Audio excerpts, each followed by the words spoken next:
Welcome to the Superstar Communicator podcast. My name is Susan Heaton-Wright, a leading impact, speaking and communications expert. My aim is to show you how to make an impact so you will be heard, listened to and respected for career success. Listen weekly to the podcast and go to our website, superstarcommunicator.com. Hello everybody, this is Susan Heaton-Wright from Superstar Communicator. I hope you're keeping well and I hope you're looking forward to this particular episode because we've got another good one.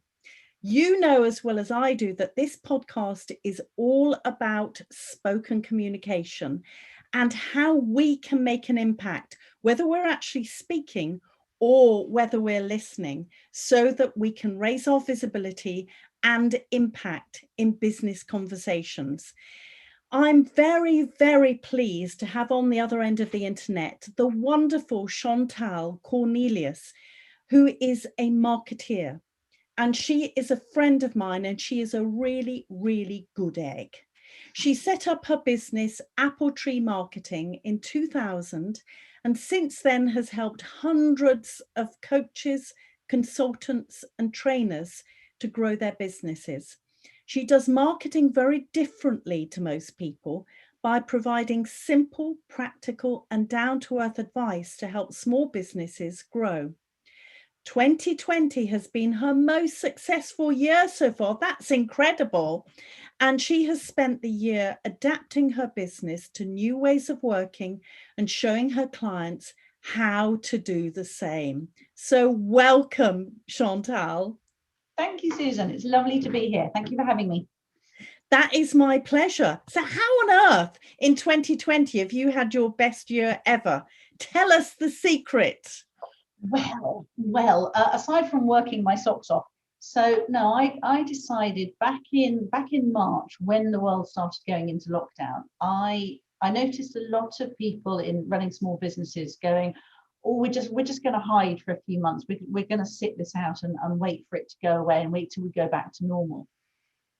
I'm not very good at sitting still and waiting for things to get better. So I thought, right, what can I do to actually make this work? And also, I've got clients who rely on me to help them with their marketing, to guide them and to be coming up with ideas. And I knew that if I didn't do anything, pretty soon they'd be going, what should we be doing? So I took it upon myself to adapt my business, learn what I could do to make my business work in this kind of new online world, and then also share that with the clients. So it was things like, well, I have an ABC of marketing that works brilliantly for anyone who runs a service businesses, so coaches, consultants, trainers, speakers. And I looked at how I could take my offline ABC and move it all online. Do you want me to, shall I run through the ABC? Yeah, that would be really useful, actually. Okay. So A is ask for referrals and recommendations. So when you provide a service, people buy from you because they trust you. One of the best ways for them to trust you is by getting a recommendation for somebody else. I was interviewing a new window cleaner only this morning, and I actually put a post on, we've got a really active village Facebook group, and I posted on there a while ago saying, I need a new window cleaner. Who's got recommendations? And 3 recommendations came up. One chap contacted me and turned up at the wrong house to do a quote, so he's not getting the work. Phil, who came this morning, absolutely lovely. You know, he's got the job, but he came through a recommendation from a friend up the road. So we're much more likely to buy from somebody who is recommended to us. You can still do that online, particularly with things like LinkedIn. So getting LinkedIn recommendations is really, really powerful. And I have a game that I play. Every month I ask for a recommendation, and every month I give a recommendation. Yes. I think that is really, really, really important. So that's A. And also in terms of spoken communications, just get on the phone and talk to people and ask them for a recommendation.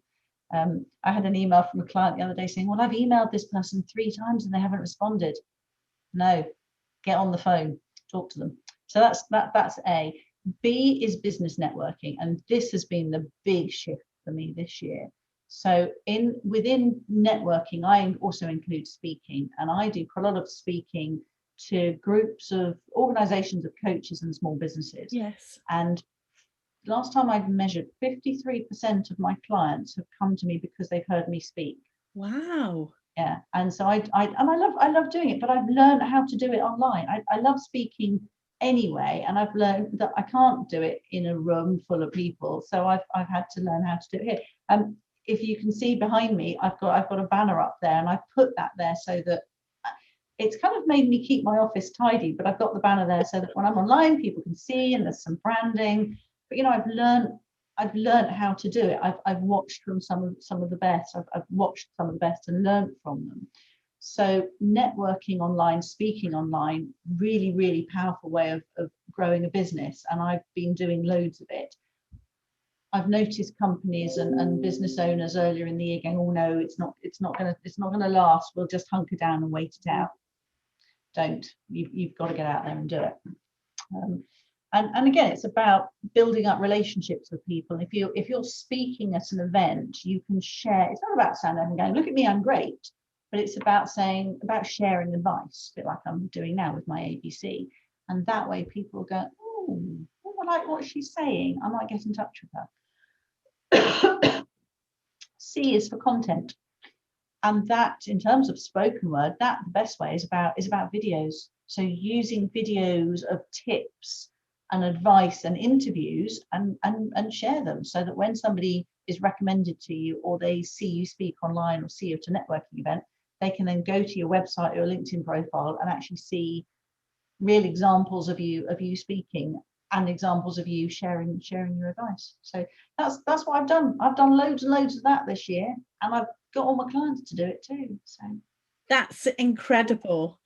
It's interesting you say about interviews. Only today, one of my business friends asked me to be on a LinkedIn Live with her, which is, and I always say yes to those things.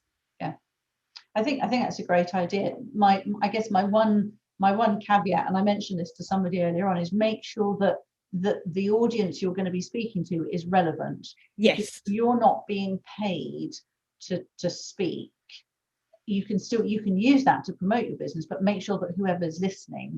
And I've been asked to do a lot of interviews and podcasts this year, and I've turned quite a few down. So you're lucky that I'm here. No, I'm joking. I've turned ones down where there was one lady who said, oh, would you come and speak to my health and well-being group? Because I think they were all mums. And I said, it's not really my market. Give me business owners, give me coaches and speakers, and I'm there. So yeah, if somebody asks you to speak and so on a LinkedIn Live or a podcast like this, yeah, absolutely do it. Just check that the audience is relevant, and yeah, go for it. They're great fun. I'm glad you said that, because I've been invited to do lots of virtual workshops. I've done a lot of paid ones in the last 8 months, but I have done very carefully selected virtual workshops to audiences that I knew were an area that I wanted to be seen. Yeah, perfect. Yeah. I think it's really important, because otherwise you could spend an awful lot of time doing an awful lot of speaking and interviews to people who are never going to buy from you, and you might get a warm fuzzy feeling from doing it. If you're looking to practice your speaking, great, go for it. But if you're looking to use speaking to promote your business and your services, then you do need to be talking to the right people, definitely. And it's great that you mentioned about podcasts as well, because there is an opportunity, if it's within the right market, for you to be known elsewhere. Yeah, absolutely. And it's a nice way of widening your market. So you've probably got a lot of people listening to this podcast who I don't know, and oh look, now they've heard about me. So yeah, yes. It's marketing. So, but I think you've still got to, and this is where the C for content comes in, you've still got to share something useful. If you just wanted to interview me about my fabulous business, well, nobody would listen to that. They want tips and advice, which is why I would much prefer sharing my ABC of marketing. So it's useful. That's really interesting, because I obviously get lots of pitches for my podcast, and with respect, there are a lot of people that contact me, "Oh, I've got a great story to tell." Mm. Um, and it's not really relevant. And listeners, I want to serve you the very best I can with great content that will be relevant to you and the reason why you listen to this. Yeah, and that's really important for you, Susan, in terms of your reputation, because if you were just interviewing people who had a nice story, if people want nice stories, fine, but actually you've got to be selective, because what you don't want is for somebody to come on and start pitching themselves to your listeners, because that doesn't look good for you. No, I have to be honest with you, Chantal, and listeners. There are 2 interviews that I have not used over the years because despite warning them, giving them yellow cards, the pitching continued throughout every sentence, Oh, and I just refused to use them. It's not fair on the audience. no, and like I said, and it doesn't look good on you, because you've got to be thinking about your reputation. So well done, you. Well done. Did you tell the people that you haven't used them? Yes, yeah, I did. I gave them the option to re-record, and they scuttled away. Interesting. Yes, Yeah. very interesting. But I think that in itself is really, really useful advice, isn't it? That actually people want tips. Mhm. And then that, I suppose that's part of the listener being able to build up trust. Yeah, absolutely. Yeah, because if I was just sitting here raving about how brilliant my business was, that's not going to build up trust with anyone. Whereas if I can say, here's what I've done, or here are my tips, people might go, oh, okay, I quite like what like the sound of what she's saying. But there's also an element of generosity in there. I mean, I've built my business over the last 20 years on generosity. If somebody wants advice, I'll give them advice. Yes. Not for hours, but I'll share whatever tips and advice I can, rather than saying, well, you're not a client, therefore I'm not going to do anything for you unless you pay me. Because when you're generous and you give of your time and expertise to somebody, they're much more likely to remember you and come back and say, well, actually, yeah, okay, I'm ready to pay you now. So, or recommend you to somebody else. So yeah, so that's how it works. So the type of organizations that you've been speaking at, what sort of organizations are they? So because I specialize in working with micro businesses who are all coaches, consultants, trainers. So there's a fabulous organization called the International Coaching Federation, and they have groups all around the UK that are all online at the moment, but they basically they're regional groups, and I've been invited to speak to a lot of those regional groups. Fantastic.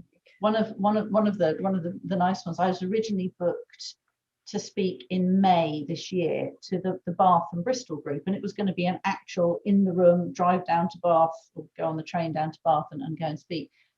And as soon as we went into lockdown, I started contacting people who I'd been booked to speak for, saying, let's do this online. Yeah. Did, and we had, I don't know, 30 odd people there who weren't even necessarily from the Bath and Bristol area. So that was nice. So that's them. The Professional Speaking Association, the PSA, which is how you and I met. Yes. I speak at various events for them round the countryside at their regional meetings, because their members are all speakers and coaches and trainers. So I do stuff for them. Who else? I've spoken for organisations like the FSB, the Federation of Small Business. Yes. Yeah. So if anyone's listening who is a company with fewer than 250 members of staff, you can join the FSB, and I do recommend you do it. My dad told me to join about 18 years ago, and because I always do what I'm told, I joined, and it was brilliant, because they're doing a lot of online networking at the moment, but they have a lot of other perks and benefits like free banking and legal advice. And I'm with the FSB as well. Yeah, they're good. They've helped me and a few clients out over the years with their free legal helpline. But I've spoken. I haven't done any online events for them, but I've done in the room events. I've run workshops for them. Yeah. Again, it's their, because they're members are small businesses, that's worked really That's well. exact. So listeners, if you are thinking about speaking, maybe there are some professional organizations that you could offer to do a speech for, or to share some tips, or if Absolutely. they're having a panel discussion, that you could be one of the people on the panel discussion. Yeah. And then you're demonstrating how how good you are, and you're building up trust. One of the things, the key, it's a really good idea, Susan. One of the key things to do would be to, if anyone's listening and they're a specialist in a particular area, let's say they're an HR specialist or an organizational development specialist, organizations like the CIPD, Chartered Institute of Personnel and Development, they run all sorts of events. So you could contact them and say, well, look, I'm a specialist in this. Would you like me to come along and run a webinar or a talk or something for some of your members? If you're an industry, one of my clients is a health and safety consultant. So there are conferences about health and safety, and he's brilliant. He's really knowledgeable. He's been doing it for a long time. He can easily phone them and phone up conferences and say, would you like me to come and speak, or would you like me to come and be on your panel? So yeah, look for events where your clients are going to be, that will really show off your expertise and your experience. So what a great idea. So one of the things that we always have in this podcast is for the guest to share 3 top tips. Now, obviously, for you, this is related to marketing and spoken communication rather than other methods of marketing. Hopefully you do have 3 top tips. Oh, I've got far too many. Do share more. That's the challenge. So, okay, 3 top tips. Well, I'm going to link them back to my ABC of marketing. Okay. I think that works really well. So, asking for referrals. So in terms of spoken communication, here's one. Okay, so video testimonials. They are great. So if in the olden days, when I went and actually spoke at events, if they were being filmed, I would ask somebody if they would give me a quick video testimonial, a recommendation. It's almost easier now, because if you're on Zoom with somebody, you can ask them, you could be recording the session and you can ask them to do you a quick video recommendation testimonial. Great idea. Pop that onto your website, because it's totally authentic. You can't look at a video and go, oh, they're lying, somebody else wrote that for them. And quite often I'll say to people, just tell me what you liked about the talk, and then you can top and tail it. You can put subtitles if you want. So yeah, get video testimonials and recommendations. So that's A, ask for recommendations. B, business networking. Tip around that is, if you're at an online networking event, do something to stand out. Obviously, Susan and I are both coordinated in our pink jumpers today. It wasn't planned, was it? But if you're at an online networking event, there might be 30 other little thumbnails on the screen. You've got to do something to stand out. So I will quite often wear a bright pink jumper, or I've got some really gorgeous coloured scarves, and I love dangly earrings, and I put some makeup on.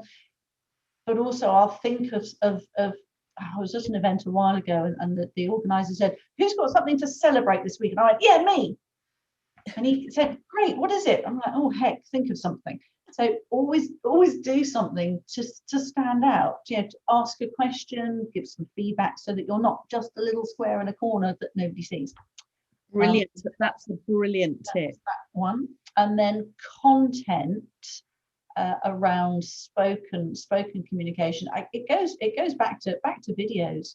So, and again, it's really easy to do these days. I used to struggle. I used to have a member of staff in the office with me who's long gone, and I used to get her to point the camera at me and she'd film me. Well, now, of course, if I want to do a minute's video tip, I just sit in front of my computer and turn on Zoom and record myself. Yes. So just make sure the background's nice and tidy and the windows are closed and whatever.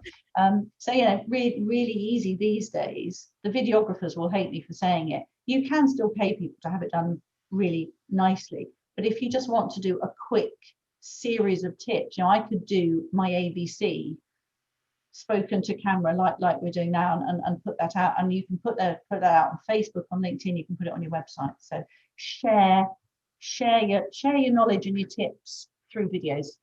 How's that? What a fantastic group of tips there.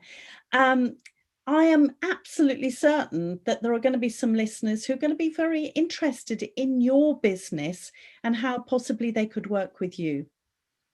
Well, that would be lovely. I'm very busy at the moment. I'm actually not taking on any new clients until January next year.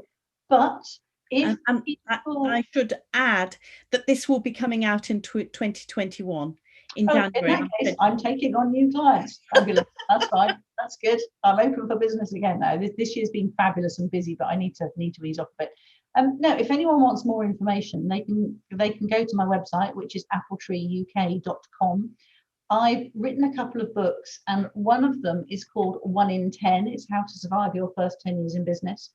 Ooh. And Susan, you and I will work out somehow how to give everyone a link. But there's a hidden page on my website. If you'd like a free copy of 1 in 10, then go to that link, and all you have to do is pay £2.50 for UK postage, pay through PayPal, and that will give me your postal address, and I will pop a copy in the post. Oh, brilliant. So what I will do is that I've got that link now. I will make sure I won't put it publicly. I'll try and work out a way that, well, I'll put it on the notes for the podcast so that people can contact you directly in order, and also in the transcript for this particular podcast as well. That sounds wonderful. Thank you very much. So is there anything else that you'd like to add, given that your 2020 has been so incredible?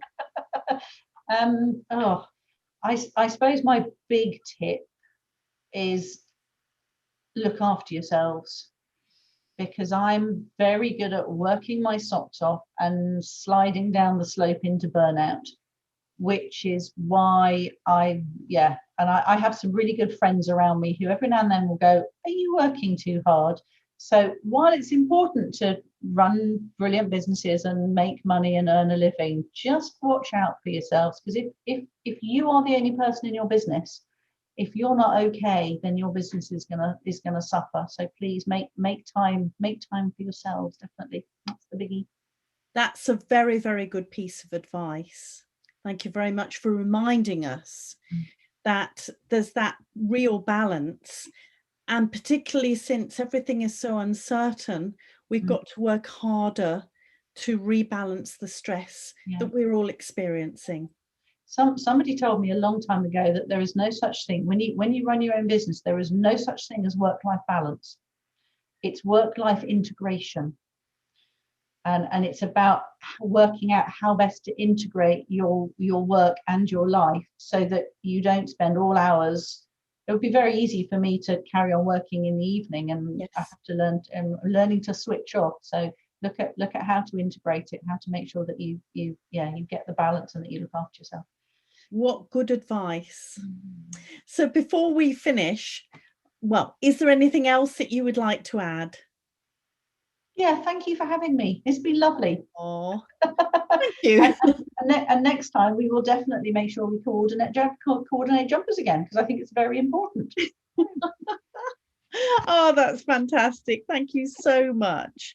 And listeners, please get in contact with Chantal and make the most of the offer of getting a copy of her book, because it could be a really, really useful thing for you to read, particularly at the beginning of 2021, if you're deciding to start a business or you're growing your own business. So thank you very much, Chantal, for coming on this podcast. Remember, everybody, that I will be producing a transcript of this. My website now has got posts for each of the individual podcasts as they come out, with a summary. You can download the transcript, and also remember to subscribe, because it would be lovely for you to subscribe so you can get these podcasts automatically. And since I'm asking for referrals because of the ABC, if you want to write a testimonial, I would be so grateful, because it's up to you. And by you sharing this, sharing what I do, it means that more people will get to hear about it. So thank you very much for listening. Until next time, this is Susan Heaton-Wright from Superstar Communicator. You have been listening to the Superstar Communicator podcast. Don't forget to subscribe and review the podcast on iTunes and on apps. Please contact us if you want to discuss any topic, could suggest a topic for us to include, or a guest who could come onto the podcast. Go to superstarcommunicator.com.